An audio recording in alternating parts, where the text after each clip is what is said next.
Аудиогидей. Ностальгия. Автор Эльмира Ажықанова. Әңгіме. Қарияның образы чағылдырылады.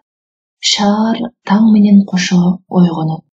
Үріл-үріл жарық түшкөнделе көчөлөрдө кайдадыр шашып жөнөгөн машинелер пайда болот. Анан бирин-серин адамдар аркы-терки өтө башташат. Ошентип кыймыл жанданып, калаанын тиричилиги башталат. Күн сайын ушундай. Касым карыя ар күнү эрте таңда көп кабаттуу үйдөгү квартирасынан чыгып шаар багына басып келет. Эки колуну артына алып, бактагы аллеяда кыйлага чейин басып жүрөт. Ал жерде өзүнө окшоп таң эрте таза абада серүүндөгөндөр бар. Көпчүлүгү улгайган адамдар. Айрымдары жөн гана багаралап басып жүрүшсө, кээлери желип чортуп чуркаган болушат. Иттерин сейилдетип жүргөн аялдар да бар. Алар бирин-бири сыртынан таанышат. Баш ийкешип учурашып өтүшөт. Касым карыя жыгач олтургучтардын бирине көчүп басты. Өткөн кеткендерге көз салып, аркы-беркини ойлоп кыйлага олтурду. Кайда шашмак эле. Күнүгө ушинтет. Уул келини менен тигил кабат үйдө чогулуп турат. Байбичесинин көзү өткөнүнө быйыл 6 жыл болду. Жыл айланып, ашын бергенден кийин уулу атасынын жер үйүн саттырып, өзүнүн тар квартирасын кеңейтип, шаардын так ортосуна көчүп келишкен. Андан көрө жер үйгө чогуу жашайлы десе, уул келини көнбөй коюшту. Карыган кезимде шарты бар жылуу үйдө жашашым керек дештелар. Бул чечим Касымдын көңүлүнө төк келбесе дагы айла жок, жалгыз уулунун айтканы менен макул болду. Анан жалгыз жашамак беле. Алардыкы деле туура. Бирок али күнчө тигил кабат үйгө көнө албай жүрөт. Өзү өмүр бою гезиттерде журналист болуп иштеди. Ал кезде гезит журналдардын баарысы өкмөттүкү гана боло турган. Бир калыпка салынган тартип, эреже бар эле. Ийгиликтүү иштерди, эмгекчил адамдарды даңазалап жазышчу. Улуттуу темалар менен алек болушчу. Азыркыдай ээн ооздук, өзүм билемдик жок эле. Эми анын кайсы бирин айтасың? Мына ушуларды ойлоп олтуруп, карыя советтик учурду кадимкидей сагынат. Көңүлү сыздап кетет. Кээде түшүнүп да кирет ошол кездер. Кайран доор өткөн экен да. Оюна келгенин жазып, оозуна келгенин оттоп жаткан азыркы гезиттерге жүрөгү ыйлап турат. Эмне деген гана заман болду. Жазып көнгөн жаны бирин-экин макала даярдап, ошол ооздугу жок гезиттерге алып барса баспай коюшту. Азыркы жаштардын тарбиясы жалкоолугу тууралуу болчу. Жарабайт дешти. Сенсациялуу, кыска, курч материалдарды гана басабыз дешти. Андан алып дагы бир гезитке барды. Алар өтө эле узун экен, кыскартып кел дешти. Касым үчүн өзүнүн ар бир сүйлөмү маанилүү эле. Капа болгон карыя колтугуна кысып келген макаласын үйүндөгү эски, калың папкесиндеги кол жазмаларына кошуп койду. Азыркылардын маанилүү нерсени түшүнбөгөн тайкылыгына капа болду. Кийинчерээк дагы бир макала жазып барса, акча төлөңүз дешсе болобу? Касым буга да капа болду. Ушундан кийин эч нерсе жазгысы келбей калды. Анын жазгандарына азыр эч ким деле муктаж эмес көрсө. Ал өткөн кеткенди ойлоп кыйлага олтурду. Анан ордунан туруп, колдорун артына алып, илкий басып үйүн көздөй жөнөдү. Бул убакта уул келини кызматтарына кетип калышат. Уулу ички иштер тармагында, келини чет өлкөлүктөргө тиешелүү уюмда иштейт. Командировкаларга көп барат. Иши ошондой экен. Ал эмне болгон уюм? Касым анчейин түшүнө бербейт. Бирок баамында кирешени келени табат. Майнаны доллар менен алат имиш. Ошондон бу тартынбай так кесе сүйлөп, өз оюн таңгулап, кээде күйөөсүнө үстөмдүк кылып жиберет. Анткени менен үй жайын тыкан кармап, тамак ашын даамдуу жасайт. Бош убактысында жалаң үй тиричилиги менен алек болот. Бирок мүнөзүндө жылуулук жок. Качан болсун сустайып турат. Ушунча болуп, күйөөсү менен жаркылдап сүйлөшүп жатканын деле көргөн эмес карыя. уулу деле 40-тан өтүп, чачмак кете баштады. Бирок алар балалуу болушкан жок. Уулу атасы менен чечилип сүйлөшпөгөн бир мүнөз жигит. Өзү да жалгыз бала болсо, анан туяксыз болуп калабы деп, Касымдын арманы ушунда. Келин эчтүү болгондо керт башына эле карабай, күйөөсүнүн балалуу болушунда ойлошу керек эле деп толгонот карыя. Азыркылар өзүнчүл эмеспи? Илгери согончого канабаган ургаачы эринин багын байлабай, өзү эле жол бошотчу. Керек болсо төрөй турган аялды эрине өзү таап берчү да. Эчен ирет ушул сөздү козгоюн деп, бирок баласына батына албады. Жаратына тийип алам деди. Эч ким менен чечилип сүйлөшпөгөн түнк баласы кандай кабыл алат? Кагуу жеп калабы? Ошол бойдон эч нерсе айта албады. Бирок дайым ушул санаа жүрөгүн курттай оюп жеткири. Аркы бертин ойлоп отуруп үйүнө жетти карыя. Эшигин ачканда эле аны тунжураган жымжырттык тосуп алды. Ичкери кирип, телевизорду иштетти. Баардык каналына коюп көрдү. Көрө турган эч нерсе жок. Биринде атышкан, бычакташкан кино, биринде көө куштардай аркайган жарым жылаңач аялдарды сынактан өткөрүп жатышат. Сулуулар эмиш. Аял деген эптүү сындуу болгондо гана сулуу да. Азыркылар чыныгы сулуулукту да билбей калышпадыбы? Дагы бир каналда көр сүйгөн эркек киши камыр ыйлеп тамак жасаганды үйрөтүп жатат. Көрө турган эч нерсе жок. Нааразы болгон карыя телевизорду өчүрүп салды. Анан шашпай чай коюп ичти. Жалгыз отуруп ичкен чайын курусуп. Мындайда дайыма байбичесин эстейт. Ар бир жолу ысык демдеп кадырлуу конокко бергендей абышкасына баптап чай берер эле. Качан болсун дасторкону даяр болчу. Кечкисин келини деле ынтаасын коюп ысык чайын берет. Бирок баары бир байбичесинин чайына окшобой койду го. Чайын ичип болгон соң өз бөлмөсүнө кирип, калың папкедеги кол жазмаларын алып чыгып, үстөлдүн үстүнө жайды. Мындай папкелер толтурат. Текчелерде жыйылып турат. Биринде макалалары, биринде ырлары, биринде кара сөздөрү, айтор, бүткөнү бар, бүтпөгөнү бар.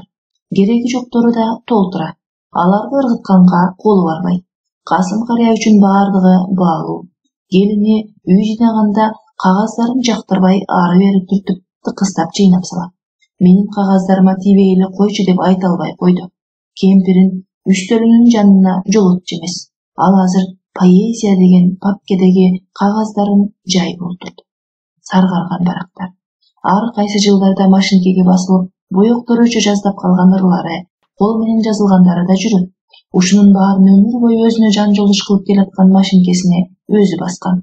Эми машинкенин да убагы өттү. Азыр жапырт компьютер менен иштеп калышпадыбы? Касым компьютерге ишенбейт.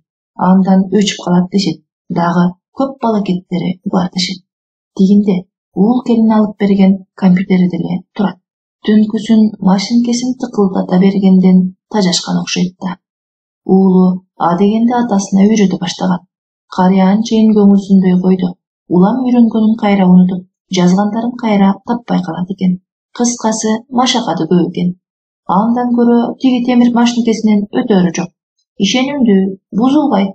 Аны келин уулу жертөлөдөгү кампага киргизип салалы дешкен. Карыя чок баскандай секирип болбой койду. Касымдын жаш чагындагы эң сөзү акын болуу эле. Болгондо да атактуу акын болом деген дымакта жүрчү. Көп жылдар ушундай көксөө менен ыр артынан ырларды жазып жүрдү. Жакшыраак чагында 3 китепчеси жарык көрдү. Гезит журналдарга да басылып чыгар эле. Ошонун баары анча-мынча шык жөндөмдүн анан жаштыктын деми менен жазылса керек. Кийин андай ырлардын жазылышы да кыйын болуп калды. Өзү иңсегендей атактуу акын боло алган жок. Анын өз пикиринде акын болушуна жолдоо кылгандар, бут тоскондор, түшүнбөгөндөр көп болду. Советтик замандын акыркы жылдарында кезектеги китебин басмаканага чыгарбай койду. Чийкилери көп. Кайрадан оңдоо керек дешти. Дагы башка көп шылтоолорду айтышты.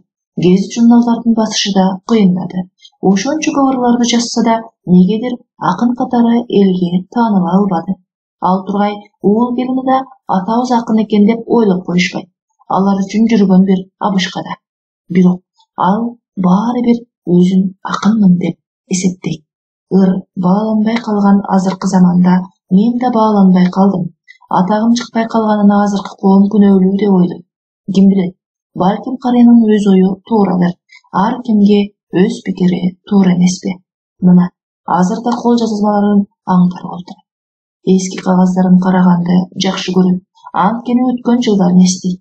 Касым карыя өткөнүн ойлоп жашаганды жакшы көрөт. Ал үчүн бүгүнкү турмушта кызыктуу эч нерсе жок. Дагы бир папкеде бүтпөй калган тарыхый романы бар. Ортолуп калганда негедир таштап койгон. Кийин жерге улантаармын деген. Азыр колуна алууга даабайт. Дагы бир желим папкеде учурунда гезиттерге жарыяланган очерктери бар. Көпчүлүгү эмгектин алдыңкылары жөнүндө болчу. Булардын азыр эч кимге кереги жок. Ыргытуу керек. Ага болбой эле сактай берет. Анын кагаздарынын ушунчалык көптүгү келине жакпайт. Баарынан да таңгак болгон эски гезиттердин эмне кереги бар? Келиндин оюна койсо, мунун баарын бир заматта жок кылмак. Үйдөгү кереги жок буюмдар тескери энергия чыгарат. Бул илимий жактан далилденген. Анын үстүнө кагаздар чаң топтойт, деп келини чай ичип отурганда айтты эле. Карыя ошол сөздү өзүнө алса да эч качан ага макул эмес. Менин жазган эмгектерим буларга кереги жок буюм тура, деп ичинен нааразы болду. Тескери энергия деп кайдагыны чыгарышат. Жарым беттик өмүр баяндарын жаза алышпайт, китеп бетин ачышпайт да, анан тескери энергияны кайдан билишет деп наалады. Кээде түнкүсүн машинке басчу эле. Ага да тыюу салышты. Келин уктай албай жатыптыр. Алардын бөлмөсүнө угулат экен, көрсө. Өзүнчө компьютер алып бердик го, ошого иштебейби? Айтпайсыңбы атаңа? Деди күйөөсүнө. Карыя түнкүсүн машинке баспай калды. Бирок уйкусу келбегендиктен үстөлдөгү шам чыракты жандырып, көз айнегин тагынып алып, эски гезит, журналдарды барактайт. А кээде жөн гана некс болгон немедей телмирип, кыйлага олтура берет. Ушул үйгө көчүп келгени капаска түшкөндөй эле болду. Эртең менен бир маал бакка басып келгени болбосо, тунжурап олтурган. Кээде кагаздарын карагысы келбейт. Чоң көчө тараптагы балконго коюп алган олтургучу бар. Ал жерде бир олтурса көп олтурат. 4-чү кабаттан чоң көчөлөрдүн кесилишиндеги шаардын кайнаган тирилиги алаканга салгандай көрүнүп турат. Жайнаган машинелер кумурсканын уюгун элестетет. 4 тарапка өткөн элдин аягы суюлбайт. Ошолорду тиктеп олтура берип, карыя ар кандай ойлорго чарпылат. Кайра эле баягы өткөн заманын ойлойт. Атаңдын көрүү, баягы совет доору болгондо эмне? Эмгиче далай китеби чыкмак эле. Балким бүтпөй жаткан романы китеп болуп элге тарап кетмек.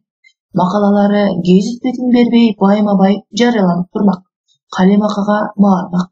Айтор жыргап куунап жашамак. Кээде чай үстүндө ошол заманды кеп кылса, уулу жактырбай жатпайбы? Ал учурда айта бергенде эмне? Азыр такыр башка заман. Бүгүнкү турмуш менен жашаш керек, дейт уулу. Келин унчукпай олтурганы менен күйөөсүнүкүн туура көрөт. Карыя үндөй олтуруп калат. Бирок ичинде таптакыр макул эмес. Өзгөчө уул келининин үй бүлөлүк жашоосуна ичи жакпайт. Бул дагы жаңы замандын талабыбы? Же баласы жок үйдө ушундай эреже өкүм сүрөбү? Айтор аскердик тартип менен саатка карап жашашат. Күн сайын окшош турмуш. Кечки тамакты бири-бирине чоошун адамдардай унчукпай олтуруп ичишет. Эмне сөз баштаса да тигилерге жакпай калаарын ойлоп, карыя да үндөй олтура берчү болду. Азыркылар ушундайбы? Же уул келине өтө сакпы? Ким билет, бир жолу карыя бакка басып келип үйүн ачайын десе ачкычы жок. Түшүп калса керек. Чөнтөктөрүн сыйпалап таптап калды. Артына барып кыйла жерди издеди. Табылган жок. Ошондо да келин уулу абдан капа болушту. Өзгөчө келини кубарып кумсарып, өзүнчө бирдемелерди угузбай сүйлөнүп жатты. Ошол күнү эле эшиктин кулпулагычын алмаштырышты. Антпесе болбойт дешти. Көрсө, ачкычты таап алган неме үйгө ууруга кириши мүмкүн экен. Ал кандай билет десең, ачкыч ушул үйдүкү экенин. Кыскасы, ачкыч экинчи жогулбосун деп уул келини катуу эскертишти. Атасынын көңүлүнөн да ачкыч кымбат болуп кеткенине карыя ичинен таарынды. Ошентсе да ал ачкычына сак болуп калды. Анан да ушунча жылдан бери сырткы эшикти ичинен бекитип алганды үйрөнө албай койду. Көбүнчө унутуп калат. Көнбөгөндүкү да. Анан эле келин уулу эшик дагы ачык калыптыр деп башташат. Ой, андан эмне болуп кетмегиле?